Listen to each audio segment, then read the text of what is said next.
Good afternoon, my dear students. I am Dr. Deepak More, Assistant Professor, Department of English, Sanjeevani Mahavidyalaya Chapuli. Today, we are going to study about curriculum vitae, that is CV or biodata or resume. Introduction. A curriculum vitae is the first thing an employer will look at from your application. Therefore, it should reflect your educational history, work experience, hobbies, and interests. Your CV is the business card you give to the company where you are going to apply, usually combined with cover letter. Your CV is a sum of short sentences that explain who you are, what you are capable of, and what working experience you have. If you want to prepare your CV, you have to remember the following things. म्हणजेच curriculum विटा किंवा resume किंवा biodata, ज्याला आपण साध्या भाषेत शैक्षणिक लेखाजोगा असे म्हणू. तुमच्या अर्जातून व्यवस्थापक पहिल्यांदा तुमचा CV पाहत असतो. त्यामुळे तुमचा शैक्षणिक इतिहास, कामाचा अनुभव, तुमची आवड आणि छंद तुमच्या CVमधून व्यक्त होत असतात. तुमचा CV म्हणजे तुमचे बिझनेस कार्ड असते, जे तुम्ही ज्या ठिकाणी अर्ज करीत आहात त्या ठिकाणी नोकरीच्या अर्जासोबत दिले जाते. तुमचा CV तुम्ही कोण आहात, तुम्ही काय करू शकता आणि तुमच्याकडे कसा कामाचा अनुभव आहे हे थोडक्यात शब्दात वर्णन करत असतो. जर तुम्हाला तुमचा CV बनवायचा असेल तर खालील गोष्टी ध्यानात घ्या. Point number 1, personal details. Your personal details are always on top of your CV. At least state your name, address, phone number, email address, marital status, nationality, date of birth and place of birth.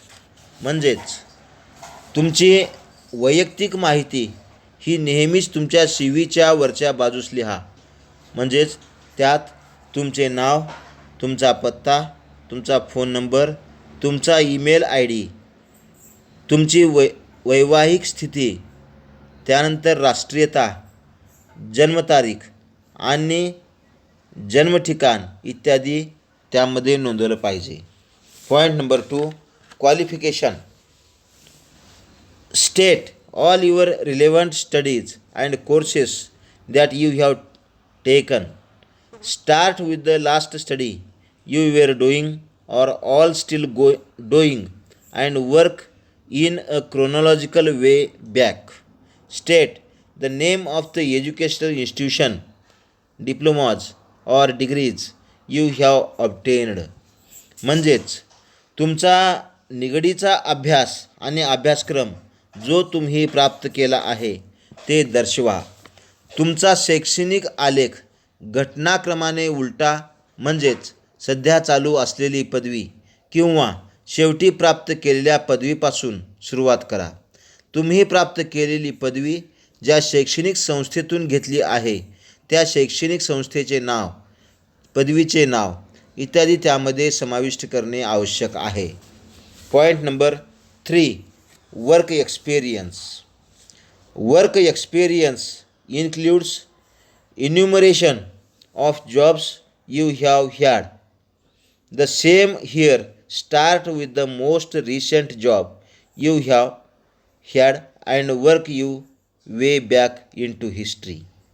State the name of the companies or firms for which you have worked, the location, the job title you filled and a short job description. म्हणजेच तुमच्या कामाच्या अनुभवामध्ये तुम्ही केलेल्या नोकरीच्या गणतीचा समावेश होतो. कामाचा अनुभव नोंदवत असताना अलीकडील नोकरीचा उल्लेख करून सुरुवात करावी आणि त्यानंतर उतरत्या क्रमाने कामाचा आलेख नोंदवावा. तुम्ही नोकरी करीत असलेल्या कंपनीचे किंवा संस्थेचे नाव, ठिकाण, तुम्ही कोणत्या पदावर काम करत होता ते पद आणि त्याविषयी थोडक्यात वर्णन करा. Number 4. Knowledge of languages. In your CV state what languages you speak and for every language indicate a level in writing and orally.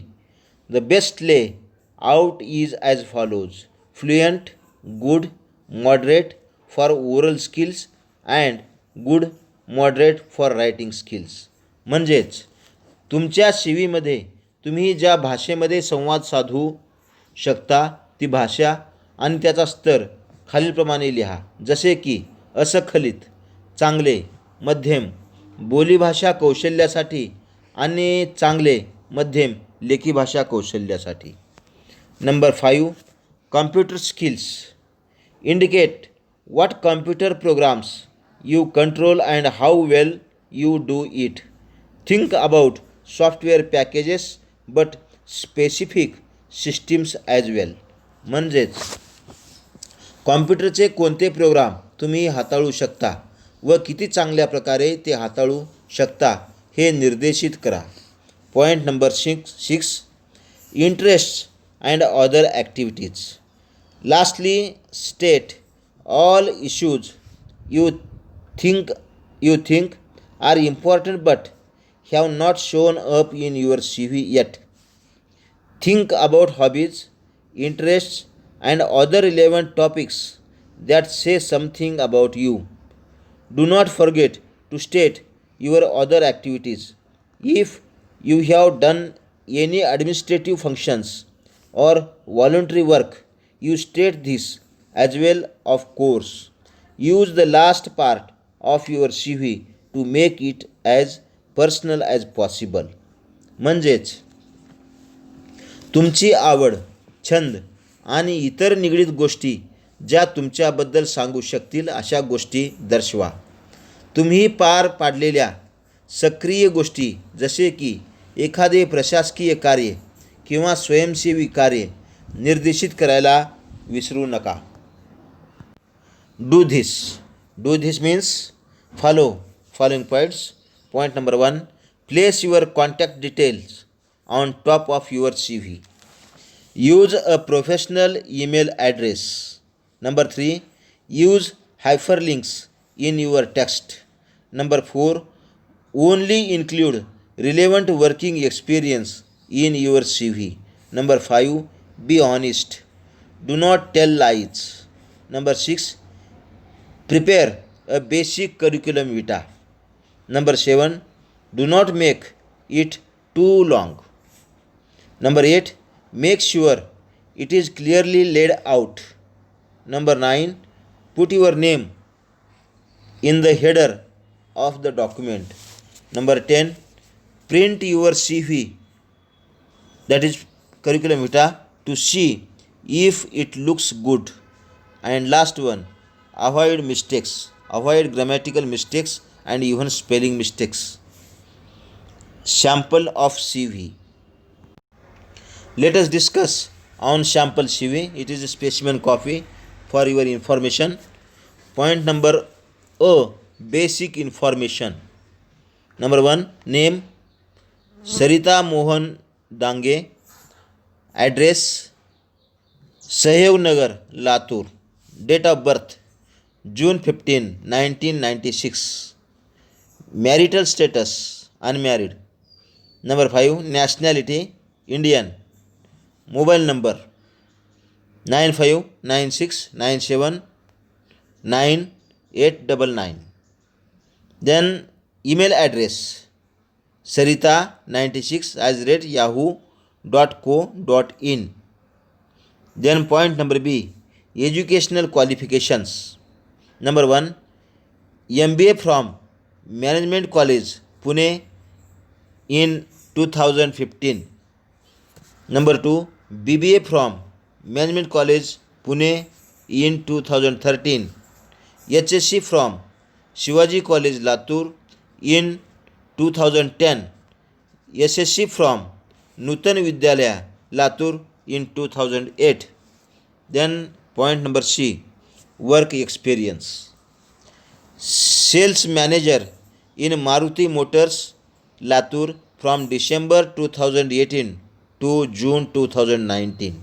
Number 2, sales executive in Hyundai Motors, Nanded from January to December 2018. Number 3, marketing executive in TVS Motors, Udgir from January 2016 to January 2018.